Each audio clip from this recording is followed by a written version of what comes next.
నమస్తే. ప్రస్తుతం మనతో పాటు పొలిటికల్ అనలిస్ట్ డాక్టర్ దుర్గా ఉన్నారు. ఆవిడతో మాట్లాడదాం. నమస్తే మ్యామ్. నమస్తే. మ్యామ్ పోస్టల్ పోల్స్ ఒక సర్వే రిలీజ్ చేసింది. అండ్ ఎన్‌డిటి అండ్ ఆంధ్ర వాణి అని చెప్పేసి.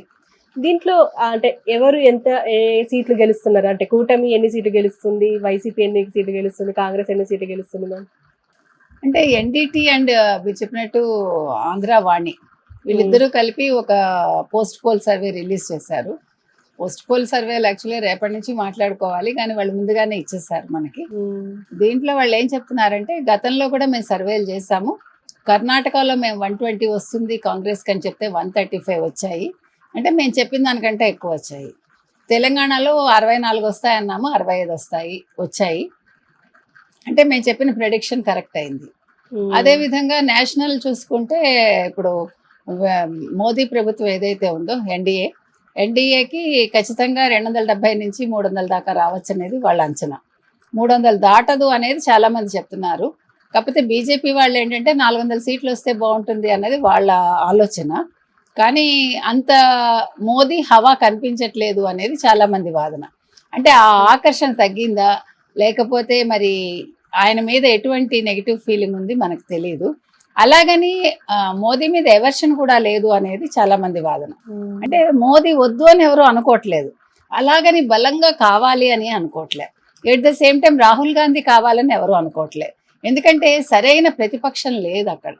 ఇప్పుడు మనకి వచ్చిన దౌర్భాగ్యం ఏంటంటే, మనం కేంద్రంలో చూసుకుంటే సరైన ప్రతిపక్షం లేదు, సరైన ప్రతిపక్ష నేత లేరు. వాళ్ళు ప్రొజెక్ట్ చేయట్లేదు. ఖర్గేని అధ్యక్షుడిని చేసినప్పటికీ వాళ్ళు గాంధీ ఫ్యామిలీ నుంచి వాళ్ళు బయటికి రారు. మనందరం చెప్పుకునే విషయాలే అవి.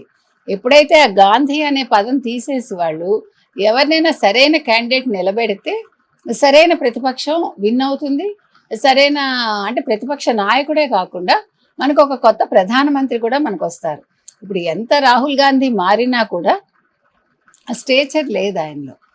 ఇప్పుడు ఒక దేశాన్ని పాలించాలంటే వీళ్ళు ఎంతసేపు ఒక మతాన్ని పట్టుకుని ఒక ఇదో మాట్లాడటం కాదు. వీళ్ళు ఎట్లా ఉండాలంటే సరైన ప్రతిపక్షంగా వాళ్ళు ఉండట్లేదు, ఒక కన్స్ట్రక్టివ్ ఇది చేయట్లేదు. వాళ్ళు ఒక విమర్శ చేసేటప్పుడు కన్స్ట్రక్టివ్గా ఉండాలి అది. ఇప్పుడు మీరు ఒక మతం ఒకటే కాదు కదా, ఇప్పుడు మనకి దేశంలో ఉన్న సమస్యలు చాలా ఉన్నాయి. మీరు నిలబెట్టగలగాలి, అధికార పక్షాన్ని మీరు ప్రశ్నించగలగాలి. మీరు ఇలా చేశారు కాదు, ఇలా చేయండి, సలహాలు ఇవ్వాలి. అది ఏదీ లేదు. ఎంతసేపు ఒక వన్ సైడెడ్గా వాళ్ళు మాట్లాడుతున్నారు. సో అది కుదరదు. అందుకని మనకి ఇప్పుడు మోదీ అయితే వస్తారు, కానీ ఎగ్జాక్ట్గా 400 సీట్లు వస్తాయని చెప్పలేము. ఇంకొకటి ఏం జరిగిందంటే, ఈసారి మనం చూసుకుంటే ఉత్తర భారతదేశంలో ఓటింగ్ శాతం తగ్గింది. అంటే ఊహించిన స్థాయిలో అందరూ వచ్చి ఓటు వేయలేదు. దానివల్ల కూడా మోదీకి అంటే మోదీ ప్రభుత్వానికి అన్ని సీట్లు రాకపోవచ్చు, ముఖ్యంగా బీజేపీకి అన్ని సీట్లు రాకపోవచ్చు అనేది ఈ సర్వేలు చెప్తున్నమాట. ఈసారి ఇంకో విచిత్రం ఏం జరిగిందంటే, దక్షిణ భారతదేశంలో పోలింగ్ శాతం పెరిగింది. ఎస్పెషల్లీ ఆంధ్రప్రదేశ్ నెంబర్ 1లో నిలిచింది. కాబట్టి ఇప్పుడు బీజేపీ కావచ్చు, ఎవరైనా సరే, నిన్న మనం విన్నది ఏంటంటే కాంగ్రెస్ వాళ్ళు కూడా దక్షిణ భారతదేశంలోని ఎంపీలకి గాలం వేస్తున్నారు అని. అంటే ఒకవేళ వాళ్ళు ఏదైనా బోర్డర్లో వస్తే ఈ దక్షిణ భారతదేశ ఎంపీలని ట్రేడ్ అంటే కొనేసుకుని వాళ్ళు ప్రభుత్వాన్ని ఫామ్ చేయాలనేది వాళ్ళ ఆలోచనని. అదంత సాధ్యం కాదు. కాకపోతే ఇప్పుడు అలయన్స్లో ఉన్నారు కాబట్టి ఇప్పుడు తెలుగుదేశం కూటమిలో వీళ్ళకి ఎక్కువ ఎంపీలు వస్తే అది బీజేపీకి ప్లస్ అవుతుంది. ఇకపోతే ఆంధ్రప్రదేశ్ దీనికి వస్తే ఇప్పుడు ఎన్డీటీ కానీ లేకపోతే ఈ ఆంధ్రావాణి వీళ్ళు చేసిన సర్వే ప్రకారం చూసుకుంటే వాళ్ళు కర్ణాటక, తెలంగాణ వాళ్ళు చెప్పింది నిజమైందని వాళ్ళు అంటున్నారు. అదేవిధంగా తెలుగుదేశం కూటమి ఏదైతే ఉందో, తెలుగుదేశం కూటమి అంటే తెలుగుదేశం, జనసేన, బీజేపీకి కలిపి 175కి గాను 108 సీట్లు ఖచ్చితంగా వస్తాయి అని వాళ్ళు చెప్తున్నారు. అంటే 108 దాటుతుంది, 108 నుంచి 120 వరకు వెళ్ళొచ్చని వాళ్ళ ఉవాచ. సో ఏ రకంగా చూసుకున్నా కూడా తెలుగుదేశం కూటమికి అయితే అన్ని రకాలుగా ఛాన్సెస్ ఉన్నాయనేది మనం ఇంచుమించు ఒక 15 నుంచి 20 సర్వేలు చూసాం మనం. అంటే pre poll we are talking about. Pre పోల్లో మనం చెప్పిన దాంట్లో మీకు కనీసం ఒక 85% తెలుగుదేశం కూటమి వస్తుందని చెప్పారు. సో పోస్ట్ పోల్లో కూడా వీళ్ళు అలాగే చెప్పారు. రేపటి నుంచి మనకి పోస్ట్ పోల్ సర్వేస్ పూర్తిగా వస్తాయి. రేపు సాయంకాలానికి మనకు ఒక పిక్చర్ వచ్చేస్తుంది. అంటే కరెక్ట్గా ఖచ్చితంగా వీళ్ళు వస్తారు, వీళ్ళు రారు అని చెప్పేదానికి. కాకపోతే ఇప్పుడు దీన్ని కూడా మనం కన్సిడర్ చేయొచ్చు. 108 అంటున్నారు, కాకపోతే ఇప్పుడు ప్రతి వాళ్ళు చెప్పింది మనకు గుర్తున్నంత మట్టికి 110, 115, 120, 125, 130, 135, 140, 145, ఆఫ్ లేట్ 151, 160 కూడా చెప్పారు. సో ఇన్ బిట్వీన్ 120, 150 మధ్యలో they may get okay. Telugu Desam కూటమి. అదేవిధంగా వీళ్ళు 16 ఎంతో ఇచ్చినట్టున్నారు, 17 ఎంపీ సీట్స్. అయితే ఓవరాల్గా చాలామంది 22 చెప్పారు, 19 చెప్పిన వాళ్ళు ఉన్నారు. సో ఏది చూసుకున్నా కూడా 16కి అయితే తగ్గదు. 16 నుంచి 23 లోపు ఎన్నైనా రావచ్చు. ఆ రెండు ఎవరికి వెళ్తాయి?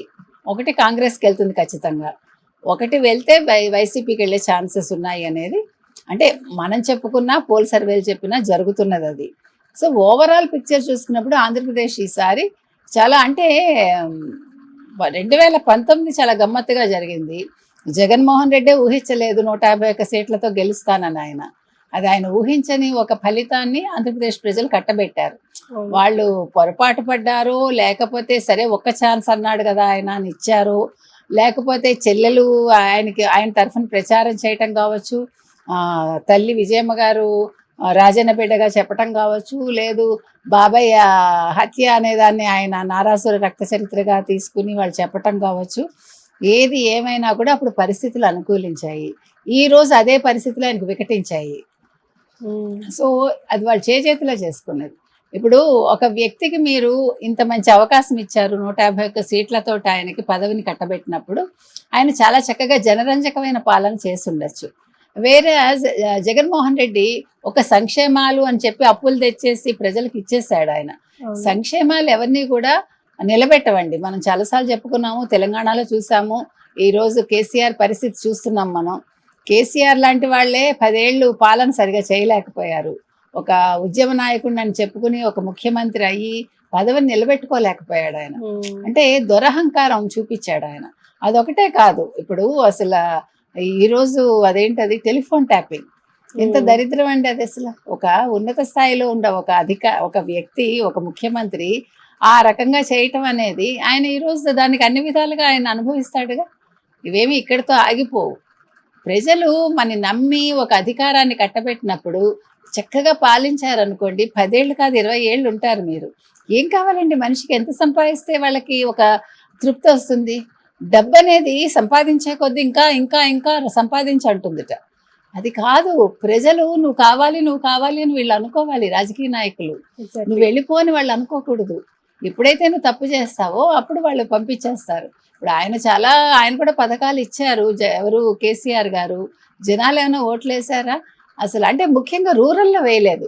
మనం ఎన్నిసార్లు చెప్పుకున్నా అదే. ఎందుకంటే రూరల్ ఓటింగ్ అనేది చాలా కీలకం అండి. మనం అనుకుంటాం వాళ్ళు తెలివి తక్కువ వాళ్ళు కాదు. They will observe everything. అసలు మనకంటే తెలివైన వాళ్ళే కాబట్టి వాళ్ళు ఆలోచించే చేస్తారు. అయితే ఇక్కడ కూడా అదే జరిగింది.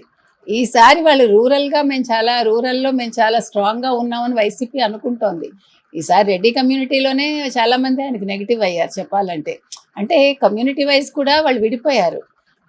ఒక్కొక్కసారి ఒక్కొక్క రకంగా జరుగుతుంది కదండి. ఈసారి ఆయనకు అన్నీ కూడా అననుకూలంగా ఉన్నాయి. ఎవరికి? జగన్మోహన్ రెడ్డికి. ఆయన చేతిలో చేసుకున్నది అది. నీకు చక్కగా పదవి ఇచ్చారు, నువ్వు చిన్న వయసులో ముఖ్యమంత్రి అయ్యావు, హ్యాపీగా. అసలు ఎందుకండి చెల్లెలతో పెట్టుకోవటం ఎందుకు, తల్లితో పెట్టుకోవటం ఎందుకు, అనుబంధాలు కాదనుకోవటం ఎందుకు? ఒక కోటరీ పెట్టేసుకుని నేను చాలా దిగొచ్చాను దేవుణ్ణి అనుకుని. అంటే మనిషి ఎప్పుడైతే మనిషి అవుతాడో జరిగే తప్పిదాలన్నీ ఇవే. అది చాలా చేతిలో చేసుకుంటారు వీళ్ళు.